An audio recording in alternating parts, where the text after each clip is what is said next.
Assalamualaikum warahmatullahi wabarakatuh. Apa kabar Anda semua? Bertemu lagi kita di channel Desi Asmara.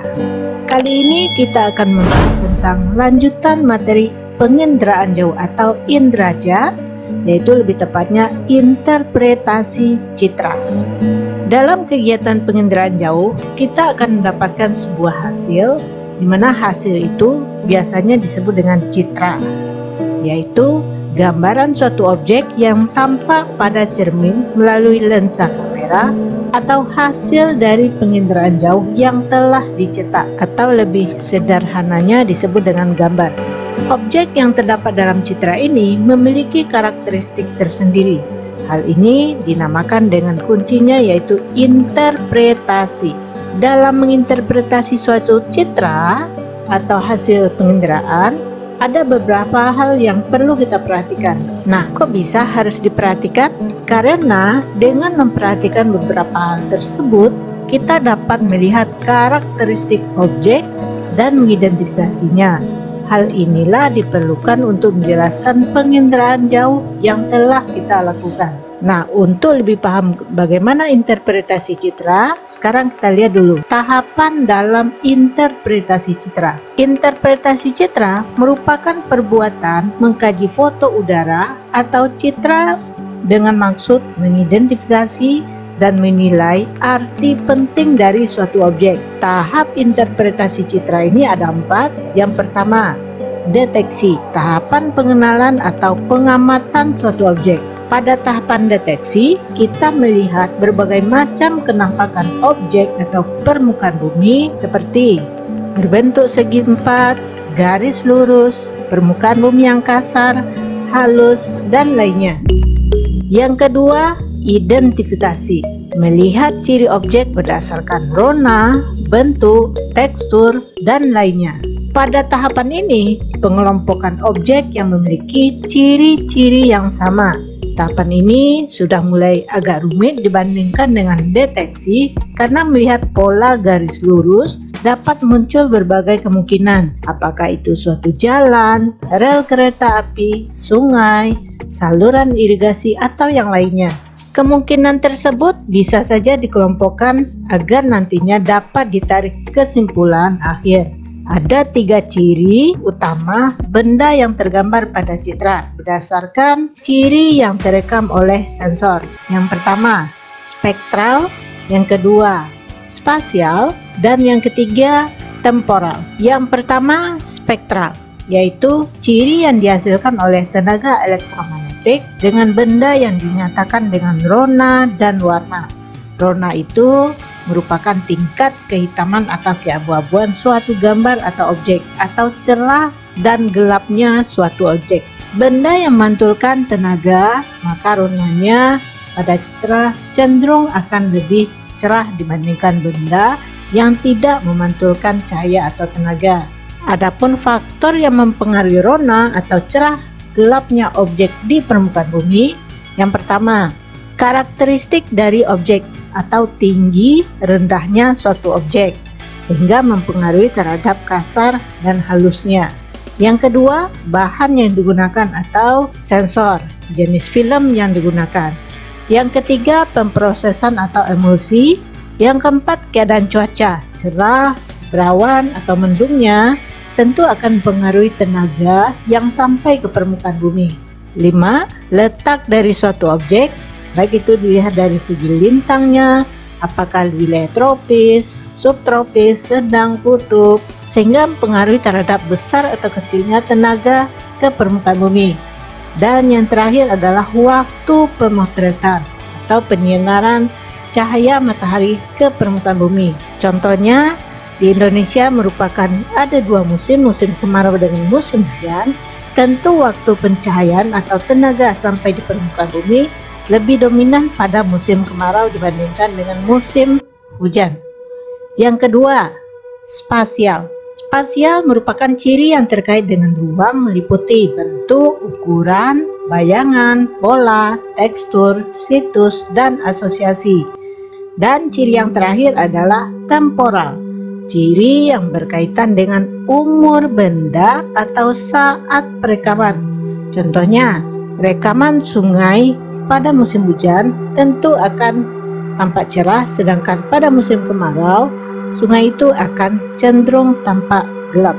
Kemudian tahapan ketiga, yang tadi kita sudah bahas tentang tahapan pertama deteksi, yang kedua identifikasi, dan yang ketiga yaitu analisis. Mengolah dan menggali lebih dalam mengenai ciri suatu objek, ini merupakan bagian dari analisis.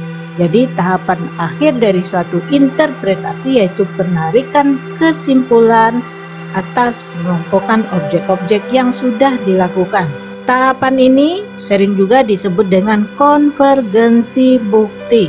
Misal, kenampakan garis lurus dari citra bisa saja itu rel kereta api, jalan raya, sungai, atau irigasi. Namun seseorang bisa melakukan interpretasi haruslah menarik kesimpulan tentang objek yang sebenarnya, sehingga berdasarkan konvergensi bukti bisa dilakukan asosiasi. Dan terakhir yaitu tahapan interpretasi, yaitu deduksi, kesimpulan akhir atau penentuan jenis objek pada suatu citra. Itulah tadi ada 4 tahapan dalam interpretasi citra. Yang pertama deteksi, identifikasi, analisis, dan deduksi. Kemudian apa saja unsur-unsur yang terdapat dalam citra? Oke, mari kita bahas. Unsur-unsur yang terdapat dalam citra nanti kita bagi atas 8 bagian. Yang pertama, rona dan warna. Rona adalah tingkat kecerahan atau kegelapan suatu objek yang terdapat di foto udara atau citra. Tingkat kecerahan itu tergantung pada cuaca saat pengambilan objek atau arah datangnya sinar matahari, atau bisa juga waktu pengambilan gambar. Contohnya, dari gambar ini objeknya adanya jalan akan kelihatan terang, dan sedangkan vegetasi cenderung berwarna gelap. Yang kedua, bentuk atau gambar. Bentuk atau gambar yang terdapat di foto udara merupakan kerangka dari suatu objek. Bentuk merupakan ciri yang jelas sehingga banyak objek yang dapat dikenali hanya berdasarkan bentuknya. Contoh, dari gambar ini, gedung sekolah pada umumnya berbentuk huruf I, L, atau U. Atau adanya stadion cenderung berbentuk oval. Yang ketiga, ukuran. Ukuran merupakan ciri objek yang berupa jarak, luas, tinggi, atau volumenya. Contoh, lapangan bola cenderung berbentuk persegi panjang. Ukurannya tetap yaitu 80 sampai 100 meter. Kalau dibandingkan dengan ukuran yang lain, lapangan bola tentu lebih besar dibandingkan dengan lapangan badminton atau lapangan basket. Yang keempat, tekstur. Tekstur itu apa?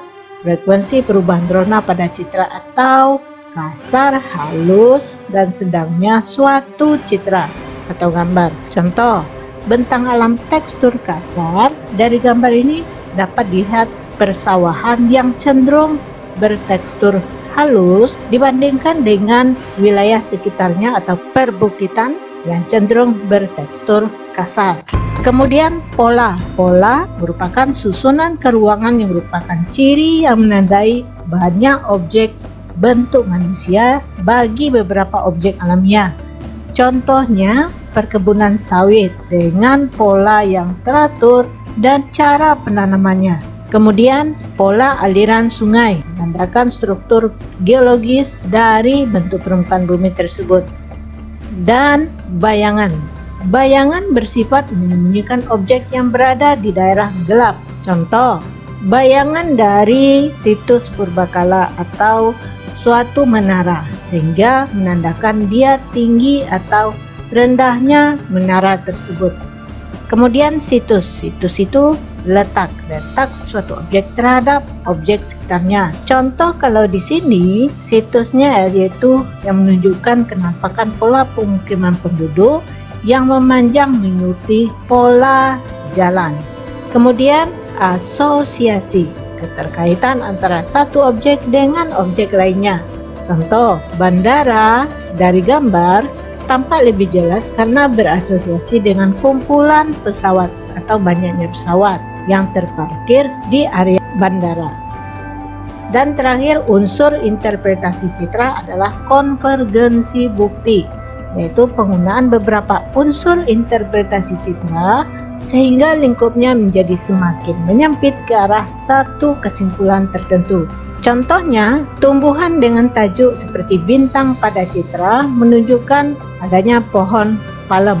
Jika ditambah unsur interpretasi yang lain seperti situs, di tanah yang becek, dan berair payau. Nah, dari bagian ini konvergensi bukti, coba Anda perhatikan dari segi unsur bentuk, pola, ukuran, situs.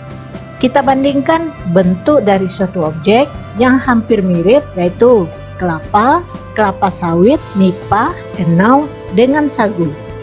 Dari segi bentuknya, kalau kita lihat dari atas, maka objek ini hampir sama, yaitu bertajuk bintang. Sedangkan kalau dilihat dari polanya, yang tidak teratur itu contohnya nipah, enau, dan sagu. Dan kalau dari ukurannya, ukuran yang lebih tinggi yaitu lebih dari 10 meter, yaitu enau dengan sagu. Sedangkan kalau dilihat dari situs atau letaknya, situs yang berada di wilayah air payau itu contohnya adalah sagu. Jadi dari kelima objek tersebut antara kelapa, kelapa sawit, nipah, enau, dan sagu, kita bisa mengambil kesimpulan atau konvergensi bukti bahwa apabila dia berada di air payau dan ketinggiannya lebih kurang 10 meter dan polanya tidak teratur dan berbentuk tajuk bintang, ini disebut dengan vegetasi sagu.